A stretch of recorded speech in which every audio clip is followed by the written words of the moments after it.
my life now is the best it's ever been. Yeah.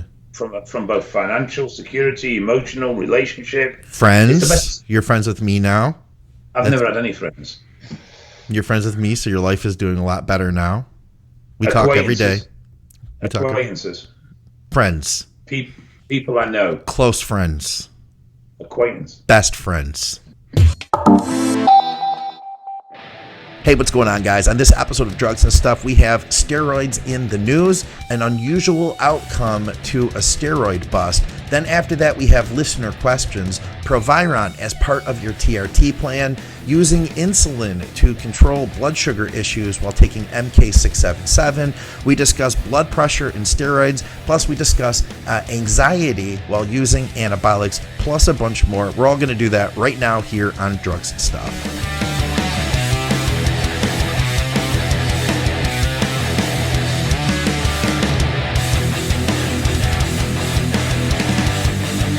Hey, what's up, guys? Welcome back to Drugs and Stuff. I'm Scott McNally, and of course, I'm here with Dave Crossland. Our programming is all brought to you by TrueNutrition.com and GetAzoff.com. We had some feedback from the last episode. Danny Bossa joined us. We talked all about TRT. Basically, I mean, what it came down to, I mentioned it to you before the show, but what it came down to was there were definitely some people that felt challenged by some of the stuff Danny was saying. Yeah, I mean, the thing is, we got Danny on because he's not quite a 180 opinion from us, but it's very much a different opinion from us. Yeah. And you know, people may have suspected that we went to town and we had arguments, but they would have just been counterproductive. There was no point as throwing mud at each other. Yeah, I wanted to hear what Danny had to say, and I wanted to hear his opinions and why. And some of the stuff, yes, we agreed on, and some of the stuff we don't agree on. And I think what people need to realize is that we're all entitled to opinion, and we form that opinion over experience and over knowledge accrued, be that from a direct source, i.e. a research paper or something, or secondhand from somebody else who imparts knowledge on us. Right, or our own personal experience, anecdotal evidence. Yeah, and that there's nothing wrong with somebody challenging that with an opposing view. Sure. Now, as I currently stand, I do not agree with Danny's thoughts on estrogen or Danny's thoughts on dosing. That might change in 5 years. Yeah. You know, I mean, I've recently looked at TRT dosing personally, and my TRT dosing is what most people would call ridiculously low. I would call it ridiculously low. Unless it was every day instead of every week. Then you'd be good. You know, I am on a substantially low dose. I'm on 50 milligrams a week. But at 100 milligrams, I was double the range. Yeah. And as a result of that, I was having upregulation problems with red blood cells. Yeah. You know, and there was, I didn't see the podcast being productive if we ended up just going, oh, no, that's not right. Oh, no, that's not right. Yeah. I felt it was much better to let Danny give him his head to a degree. I mean, yeah, there was discussion, but, and let him get his opinion across. Absolutely. And then people can then go away, and obviously they know our opinion. We ram it down their throats every week. But people can go away and make their own decisions based on what they've heard and what they feel is correct. Or they can go and, if anything else, I've always felt that speaking to someone with an opposing opinion is very, very beneficial, because what you should do in that situation, you shouldn't turn around and go, oh, you know, you're wrong. Yeah. That's the end of the conversation. Shut it off. So, yeah. Okay, let me have a look at what you're saying and let it challenge my thoughts. And then if at the end of that process I come back to the same belief, then my thoughts are more robust. Yeah. If, however, I come back at the process and go, you know what, you might have a point with this, or you might have a point with... That's how we learn and grow. Absolutely. Absolutely. You know, I've been taught weird stuff by the oddest of people at the strangest of times. We definitely want to give people that freedom to make your own decisions. One thing I will say, and it does relate to that conversation, I would be very careful to base your beliefs off of anything that sounds like an absolute. Because there are no absolutes. I listened with, I didn't agree with everything. No, I agreed with some things, but it was very, very interesting to see that almost, not quite polar opposite, but that much higher dose than I'd ever considered to run for TRT approach and his thoughts on it and his experiences on it. And it'll be interesting to see, long term, if my fears bear out or if I'm just sat here being a silly old twat, not really knowing what I'm talking about. All right. Well, with that said, we have drugs in the news. Dave, today I have just one story, and this comes to us from Belfast. Where's Belfast at? Northern Ireland. Northern Ireland. Are steroids legal in Northern Ireland? Northern Ireland runs under the same regulation law as UK does, in that possession is legal, supply is illegal. Okay. The owner of an East Belfast fitness outlet who supplied anabolic steroids to clients was spared jail time yesterday. Hugh McQuaid. That sounds like a very Irish name. Hugh McQuaid received a 16-month prison sentence, suspended for 2 years, after he admitted supplying a variety of anabolic steroids to customers over an 8-month period. The 50-year-old owner of HM Sports admitted to possessing criminal property amounting to just over 128,000 pounds following a police search of his business premises in February of 2018. The defendant appeared via video link. Let's see. McQuaid's business was searched, seizing cash, a phone, other equipment, including an iPad. I had a question here for you. So Judge David McFarland said that while there was a demand for anabolic steroids for bodybuilding and to assist in the recovery of injury, they are controlled substances, Class C drugs, that were regulated, quote, for a purpose. This purpose, the judge explained, was to provide a degree of protection from the public, given the harmful side effects that can arise from taking these drugs, except under medical supervision and for a therapeutic purpose. So he said that the judge said there was no evidence that McQuaid was stockpiling steroids and that the supply was likely to reflect customer-based demand.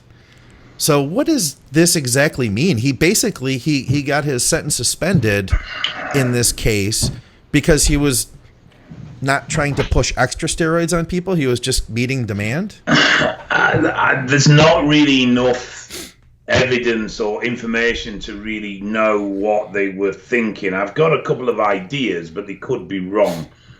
The first thing is, obviously, suspended sentence basically means it doesn't matter what offence he commits in the next 2 years. If he commits a criminal offence, he can potentially automatically go to jail for this offence for the period of time stipulated. Okay.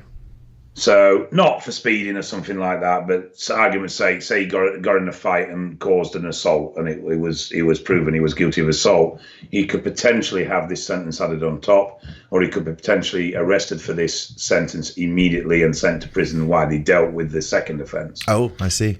Now, what's not clear is it mentions a couple of figures, 128,000. What it doesn't clear up is, on the bit I've got, it says turning to the 112,000 and whatever pence and the 1,850 seized from the premises. Now, I'm not sure if what they mean is they received 1,850 from the premises and 112,000 was previous profits that they could show. Oh.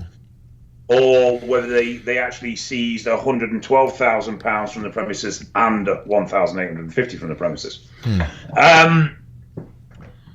It would appear to me that what they've said, and he's done very, very well with this, because he's talking about 130 grand effectively of illicit trade. What the judge appears to have said is that because he has a family and he has a business which is a stand-up in its own right, successful business, that sending him to prison wouldn't really benefit anybody. In fact, it would. One of the things they consider when sentencing in the UK someone to prison is the effect on the people that are dependent on that person. Oh, so So we have a family and we have a business that obviously supports the community and helps the local economy and everything else. The other thing that's very key potentially in this is they talk about the POCA, which is the proceeds of crime. Okay. Now, if they actually seized 112 and 1,850 pounds from him in cash, yeah, then effectively they're going to take that money as proceeds of crime, which is what the POCA hearing's about. The POCA hearing establishes a value that you've earned from your illicit trade. Yeah. And then establishes how you're going to pay that value to the court. So if someone could prove that you'd been selling drugs for 5 years and you'd made £2 million, yeah, then your POCA would potentially be £2 million. Huh. Okay. Huh. And so the court would say you have to pay the court £2 million. Wow. So that's like you were dealing drugs, which was wrong. We're going to now take that money from you, and that'll make it right. So that you don't profit from the illegal action. So not only will you go to prison to serve for the crime you've committed, but you will also pay all the money that we can prove you earn illegally. Yeah. Because you should never have had that money, so you shouldn't benefit. Because what was happening was people were making millions of pounds on drug deals, spending 10 years inside, and coming out to being millionaires. Well, that's the deal. How about you make a lot of money and then you trade that for doing a little bit of time, but when you get out, you're set. I mean, that's kind of like the way I look at that is like, in some of those cases, it's almost like, would you be willing to do 2 years in prison for $20 million? So what? Federal? So what? Maybe. I would do 2 years in prison for $2 million. So I'd do it for $1 million. So what they started doing was saying, no, this is what you've earned, so you now pay this back to us. Yeah. Now, one of the things that influence a POCA is what they can actually get. So it's all right proving I've earned £5 million or £2 million in the last 5 years or whatever it is. But if I haven't got £2 million to give you, you're not going to get it, are you? Yeah, that's true. But if I've got £1 million in property and £250,000 in cash, then what they'll do is they'll go for a POCA for 1.25 million because they know they can achieve that goal. Yeah, I see. If he's got cash seized, then they will go for a POCA for the amount of cash. I see. Because they know they can get it. It's right there. Yeah. It's there. It's tangible. It's physically touchable. Yeah. There's no need for court proceedings on properties or any messing around. The cash is there. The cash is done. Yeah. So I am assuming, and it is a big assumption, but I am assuming that the judge has looked at the case and gone, right, there's no real harm in the sense that we've had nobody die. We've had nobody have a problem with that. You run a legitimate business that supports people and employs people. You have a family. And every penny you've earned over the last 8 months, the police are taking off you in the POCA hearing anyway. So we're doing pretty good. We're going to make $128,000 off you. So I see no real reason to punish you further is effectively how I read that. I see. Is that a common thing in the UK for things to go that route? POCA is becoming more and more important.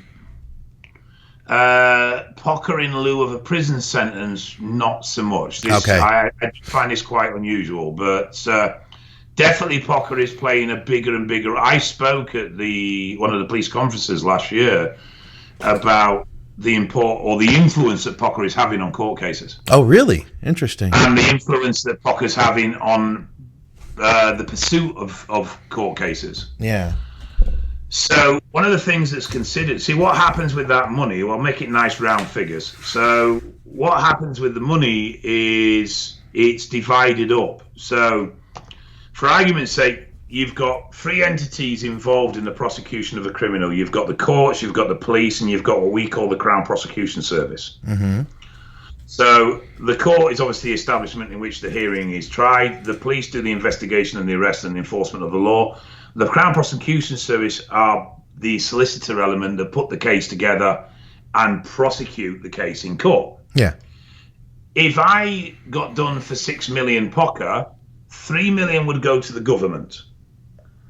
The 3 million that's left over, 1 million would go to the prosecuting court, 1 million would go to the arresting police, and 1 million would go to the Crown Prosecution Service that operate in that area. Okay. So for a police force that are very strapped on budgets, poker is a way of financing their business. Yeah, that's what I'm seeing too. It is. It's just a fact of life. And this is what I talked about. I talked about how poker was influencing criminal prosecution. Because and how police were starting to look at cases from a point of view of what financial reward can I get for prosecuting this case. You kind of alluded to that in previous cases we've discussed. I could see that. So that's where it's not as blatant as that, but it is starting to influence to a degree. Yeah. So you tend to find now that the small drug cases or drug cases that don't have a lot of financial revenue either don't get prosecuted or they're quite happy to do a really shitty plea bargain. Yeah, okay. So it'll be a case of, right, I caught you with $2,000 worth of steroids. I've got no evidence of supply. I've got no evidence of anything else, but there's no way you're telling me that's personal. We're not accepting it. And you go, okay, well, I'll cop a plea as long as it's non-custodial and I'm bound over 12 months and that's it. And the court will, the Crown prosecutors will go, yeah, that's fine because we get technically a guilty. Yeah. And we don't have to spend any money on the case. Okay. So they look at it from a point of view of point scoring when they do cases prosecuted, cases won. Well, we prosecuted Scott and we won. Yeah. You look at it, well, I got caught, but I got away with a slap on the wrist and fuck all. So I'm happy. Yeah. I'm not going to jail, and everybody walks away fairly happy with it. Okay. So that happens a lot with the lesser cases. As long as you can make it look like there's going to be a fight, give them an easy way out, they'll generally take it. So one more question. So this is the title of this article was Belfast fitness shop owner who sold steroids to customers avoids prison. What the hell is a fitness shop? Is that a gym or is that a supplement store? I can't tell. I don't know what that means. Supplement store, but okay. It may be that he sold equipment as well. Okay, fitness shop. I know a few supplement stores that do have, they'll sell bars or they'll sell a few dumbbells or they'll sell some basic equipment as well. See, I couldn't tell. That's language I'm not familiar with over there. Fitness shop. You don't speak English. We have this problem every week. I mean, last week you were talking about prostitutes and smoking one of them, and this week you don't understand what a fitness shop is. Scott's Fitness Shop. I'm gonna open that up. That sells items related to fitness and apparently steroids, which are technically related to fitness. Yeah. So you could buy your headbands and your short shorts from this shop so that you can go running with your anklets on and some Deca. All right, let's get to commercial break. We'll come back with some listener questions. A bold and battle-ready focus formula that takes no prisoners and shows no mercy.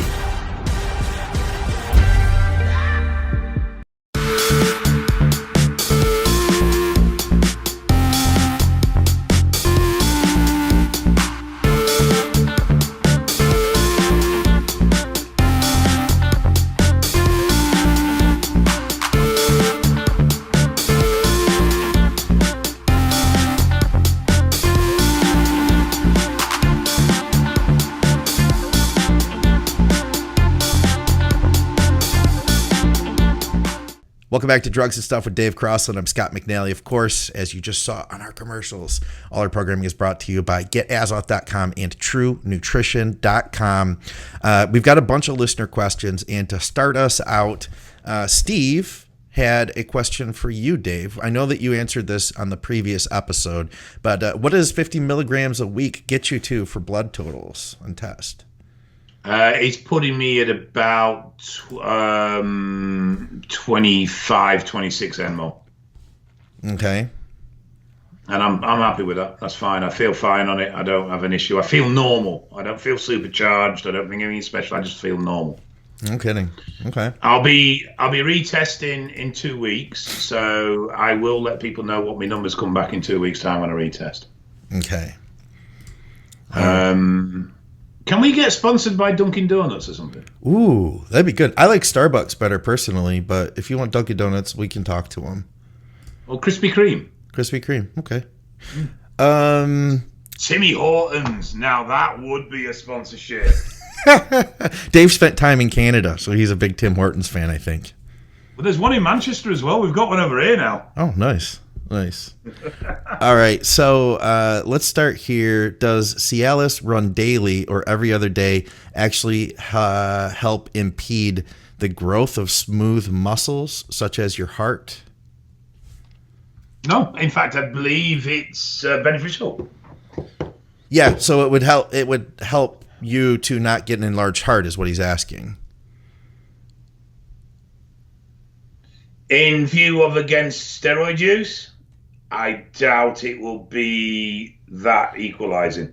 Yeah, okay. That's a bit like saying, if I'm on 700 mg a test, can I take DIM to stop my estrogen? DIM has a positive impact on estrogen, yes, but not in viewed with, huge increases in testosterone. Okay. Doctors are currently told not to use Cialis in patients with heart failure, including low blood pressure. Okay, I don't see anything offhand. I wonder if there is something to this, though.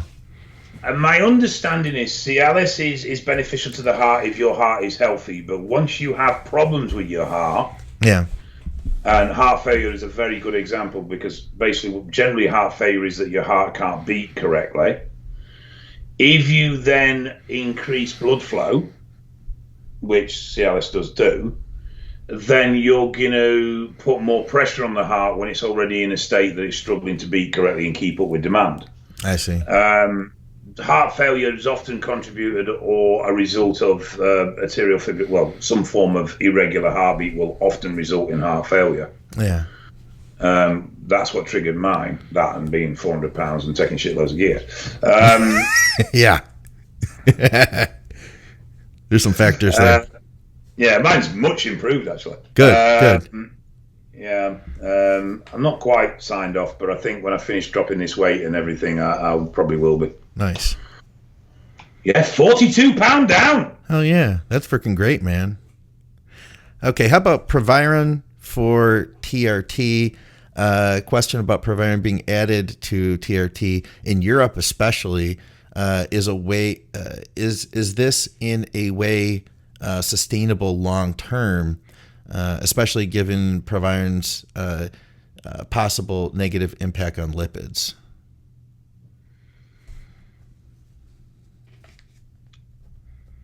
I don't know. It's the honest answer. On the surface of it, I see no issue with Proviron, and I have seen bloods with people running Proviron where it has very much helped with estrogen management and generally kept things quite neat and tidy. Obviously, there is the added benefit that it will increase free tests, so in generally you seem to feel like you're getting more out of what you're taking. Sure. Regards negative on lipids, I've not seen anything as to how impacting that is. So I've seen plenty of studies around the impacts of AIs on lipids and, and sort of 25% negative impact from ADEX and stuff like that. But I've not seen anything around Proviron, and that's purely because I haven't looked, if I'm honest. So put a note on that for next week, and I will have a look. What do you mean, put a note on that? Like make one of these Post-its? Put it on my screen? Just make sure you remember that, because I'll forget. No, I'll make a note for Proviron. We got a comment from Keith Allen saying Dave is looking good. Plus and minus in TRT. I'll have a look at it for next week, because to be honest, I don't know. I'm not enough up on it at the moment. It's been too long since I looked at it. All right. We actually got a couple comments on the last episode. People saying, Dave, you look like you're getting into shape. So it's apparently noticeable now. Tucker Hughes, let's see. That was his question on Cialis that we had a minute ago. How about we go here then? Matt asks, is a simple dose of 3 to 4 units of Humalog twice a day a good enough dose to take pressure off the pancreas when using growth hormone secretagogues such as MK677, not using the insulin as a main growth factor, but basically a supplement to keep me healthy, hence the small dose? No. because you're not using it in the right way. Yeah. M667 lowers insulin sensitivity. Okay. So what you should be doing is protecting insulin sensitivity. Oh. Which you're not going to do by running insulin. It's only going to compound the problem, even at a low dose. You're not. The difference between, and if I get this right, let me form my thoughts on this. When you're taking huge amounts of carbs, you start pumping out shitloads of insulin. So as a result, that can start to desensitize the receptors, and the beta cells can get hammered. So you take a small amount of insulin to give the beta cells a little bit of a break. Yes, that's established. The difference with MK is you're coming from the opposite end of the problem. So you've got a chemical causing desensitization, but your insulin levels are normal. Yeah.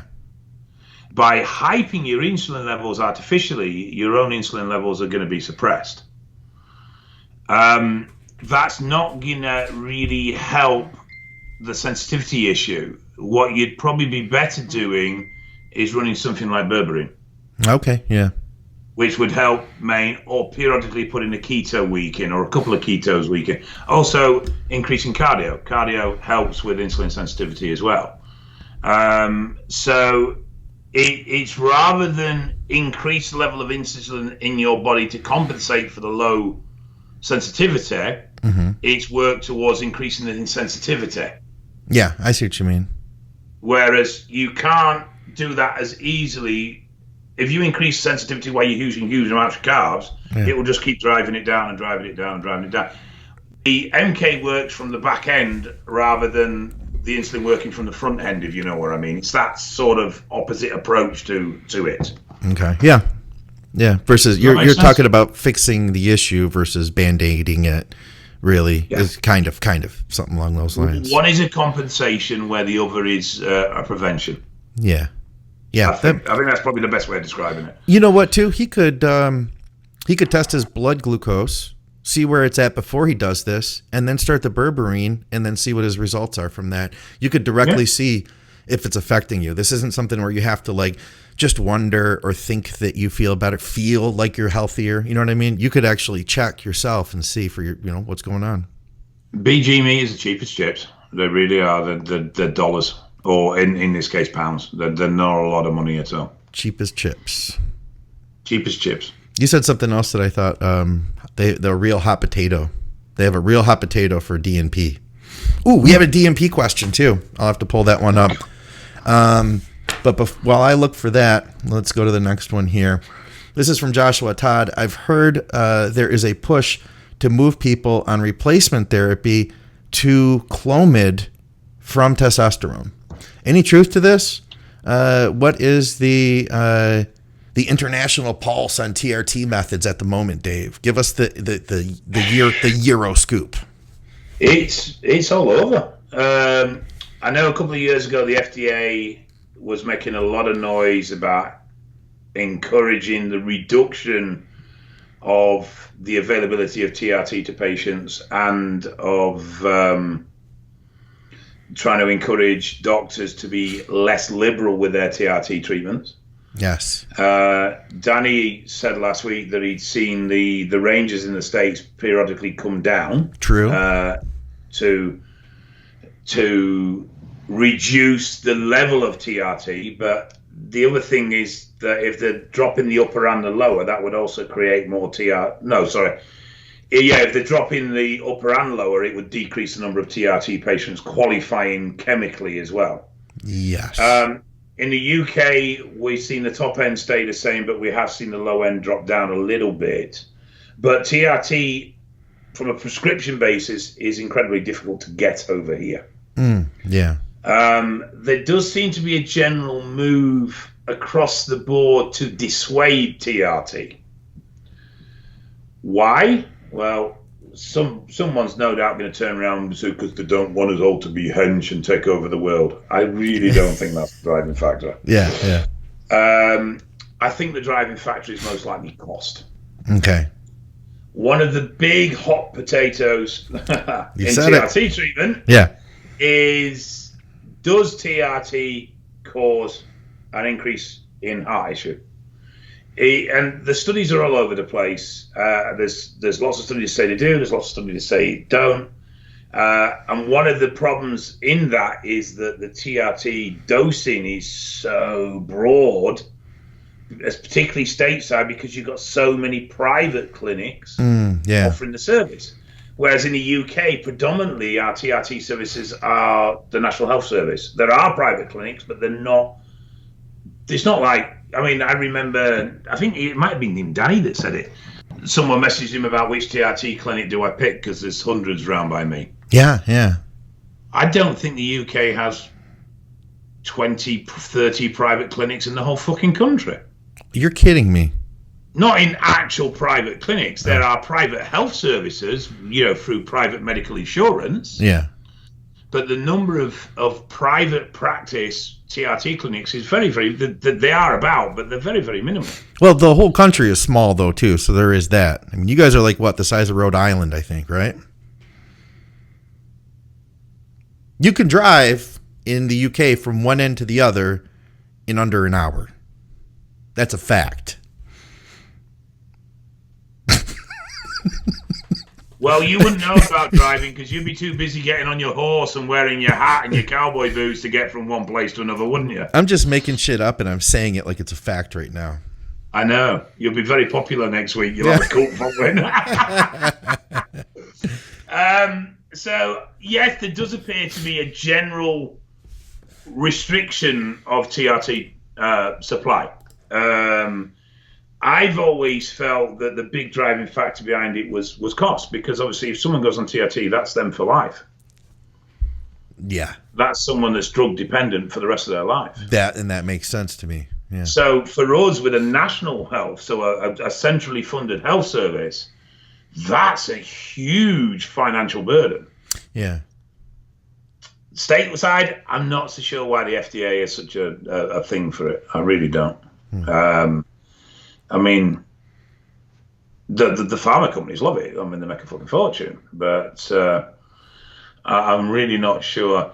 But I think as well, the problem is that the TRT boom's only, very much like the steroid dosing boom, it's only really been in the last 5-10 years. And TRT popularity has spiked massively in the last 5 years. So I think we're another 5-10 years down the line before we start to really see, the impact of these current trends.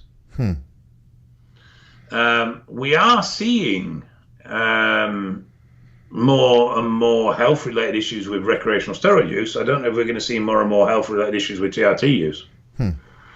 We may do, we may not. I don't know. I had a story today. Yeah? Yeah, about a bodybuilder. It's an old one, this. It's about 20 years ago. Okay. Well, let's put this in the cutting-edge news portion of the show, then. Okay. Do we have a cutting-edge news portion of the show? Guys, it's time for some cutting-edge bodybuilding news. We do now. Okay. This was an emergency situation where a bodybuilder, very obvious bodybuilder, very developed, very lean, was collected by a paramedic because he was non-responsive. Okay. He was rushed to a hospital, and this story comes from the paramedic involved in the situation. So they decided, and I don't know why, I don't know what symptoms related to this, but what they did was they opened his chest bone clean up straight away. So they separated his ribs, cut him down the sternum, and opened him up. Holy crap. And as soon as they did it, his heart exploded. Huh? His heart was that enlarged that it was pressured against his rib cage and couldn't beat. This sounds to me like an urban legend. I'm just telling you the story I heard. I didn't say it was true. I just said this is the story I heard from a paramedic who attended. Okay. So the story goes, and this was what the surgeon has said, his heart was so enlarged that it had pressured against the rib wall. Yeah. And as soon as the rib wall was removed and released, the heart expanded so rapidly that it actually tore. Yeah. Now, I was thinking 20 years ago, I can't think of a drug on this planet that would do that apart from myostatin or myostatin inhibitor. Yeah. Apparently, it pushed his lungs to one side and other parts of his internal organs, and it was so hugely developed was his heart that the only thing that was actually keeping it in one piece was his ribcage. And when his ribcage removed, it was almost like it just plopped out. Yeah, it just sort of expanded so quickly that the actual surface of the heart tore and it ripped apart. Huh. I'm going to call bollocks on this one. I really want to go and have a proper conversation with the surgeon involved and dig more. But all right, I'm going to hold off on this DNP question because there's some stuff I want to look into on it first. I'll make note on this one. We shall tackle it on the next episode. Let's see here, though. I know that we had a couple other things. This is from Tommy. He says, do all steroids elevate blood pressure? DECA 1 milliliter and test 400 at 1 milliliter a week. Raised mine. What would be better? Yes, they do. But different compounds do it to different degrees, and obviously lifestyle and individual and genetics and all these play a factor in this. Yeah. It's not necessarily going to elevate blood pressure to a problematic level. One thing that generally kept very well in me when I was training hard was blood pressure. I'm surprised by that too, with all the water you put on. Yeah, my blood pressure was always decent, and I put that down to two things. One, I kept a very lean diet, which kept my cholesterol in very good condition. Yeah. And two, I like to think I trained hard. As soon as my training started to become lackluster and not as focused, and my training started to get that, my blood pressure went through the fucking roof on minuscule amounts in comparison to what I used to run. Yeah. But I do think that DECA is probably going to result in less blood pressure than test. Some of it's tied into the increase in RBC and the thickening of the blood. Some of it's tied into aromatization and estrogen and increased water. Yeah. So there's a few factors that play into the increase in blood pressure. So your DHTs don't seem to be as prolific at raising red cell counts. And obviously your non-aromatizing compounds don't then have that estrogen factor adding to blood pressure. So I would have said that DECA is probably going to be milder on that side of things than test. Yeah, I think just to back up and talk about steroids and blood pressure, I think there's probably a few things that can cause this, right? I know one would be the fact that steroids can increase mineral retention. And so with more minerals, you get more water retention.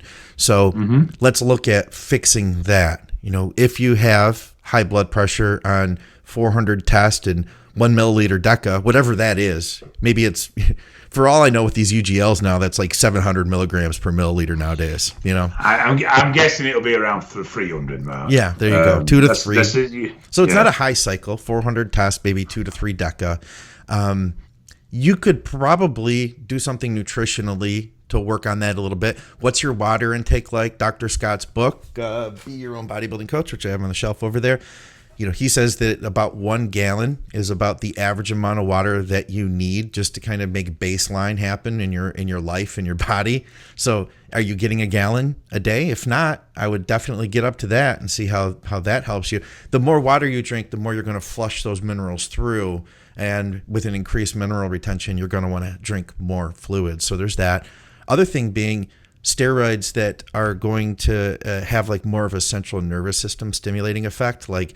I found tren enanthate, especially as that builds up, guys tend to get more issues with things like anxiety and things like more rapid heart rate. I get where you're going with that. Yeah. So, so I mean, maybe stay away from those things that are going to be more the drugs that would be higher side effects, things like that, things like Halo, And I think that's more of an indirect mechanism. It's more of a secondary mechanism, but I get where you're going with that. If you're anxious and your heart rate is elevated because you're anxious, your blood pressure is going to be elevated because you're anxious. Yeah. So just a couple thoughts. I was just trying to think of what are the reasons? Because realistically, I think that any steroid has the propensity to increase your blood pressure, really, if you're taking it at a super physiological dose.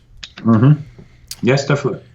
On a related note, I don't know where this question is at. We never answered it. I want to say it was on a couple podcasts ago. It was posted on a live feed. But somebody asked about anxiety and steroids, anxiety and testosterone. Have you heard of anybody getting anxiety while taking, how about even like TRT? I don't think I can't think of anybody on TRT, but it's like when you get into those higher doses, Yeah, I mean, that boils down to what dose is TRT, doesn't it, as well? Yeah, true. And that whole conversation again. I've seen people's quality diminish over time, even on low doses. So I've seen people on lowish doses, your sort of 200, 250 a mg week type range, that 4 or 5 years of using at that sort of level, and they will admit to life just being a bit flatter. Everything being a little bit dumbed down, responses, emotions, everything being a little bit just a little bit concerned. Anxiety is possible at basically any dose that's going to start pushing you out of range can start to create anxiety from any compound. Sure. Obviously, certain compounds are particularly bad for it, Tren being the big one. Nandrolone has a big impact in that. Test is another one that is fairly active in that. And then when you get down to like your primos and stuff, it's much, much more subtle or less pronounced. Yeah. But yeah, I think this is another thing where, it's like we all talk about our first cycle and feeling supercharged and feeling on top of the moon and feeling absolutely amazing. Mm-hmm.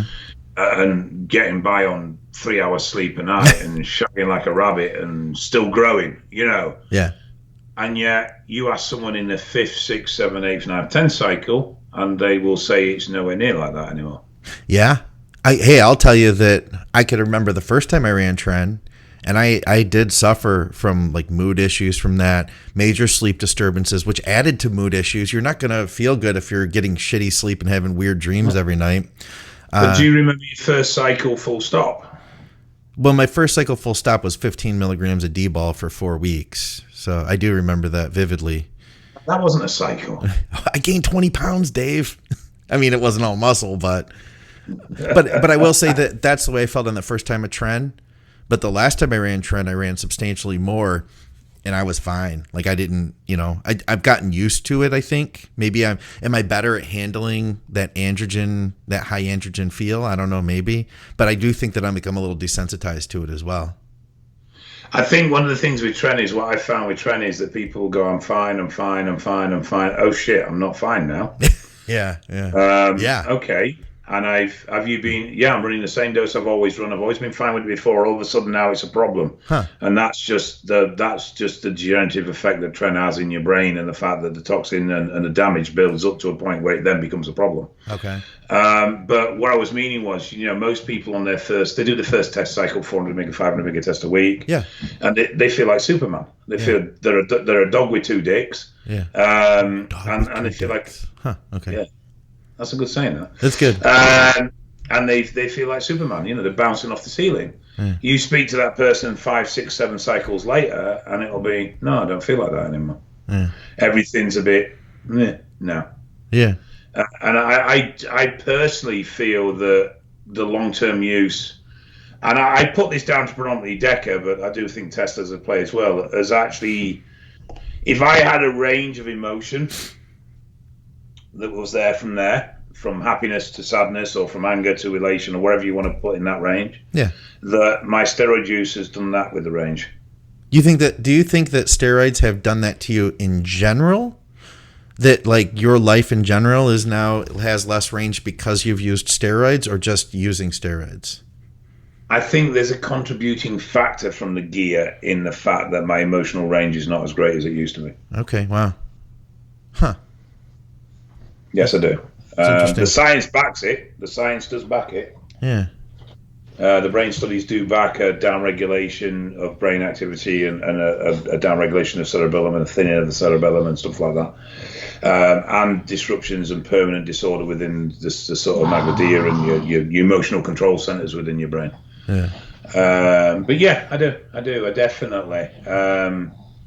There's age that pulls a factor into that as well, and there's obviously the lessons of life that pull into a factor in that. But I mean, really, my life now is the best it's ever been. Yeah. From both financial, security, emotional, relationship. Friends? It's the best. You're friends with me now? I've never had any friends.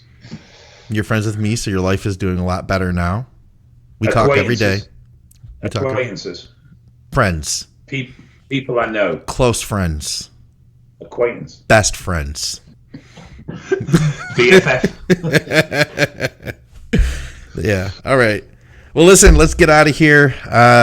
I'm excited to have you go on your trip, and I want you to podcast from a little bistro with a French guy and a baguette. We're not actually spending that much time in France. We're just sort of driving through it. And doing a podcast from a bistro.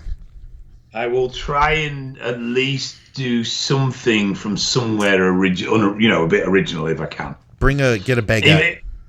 Even if it's scenery-wise, or get something in the background that's dramatic or something. I'll try. I'll get you a little beret when you're in France. What, a string of onions?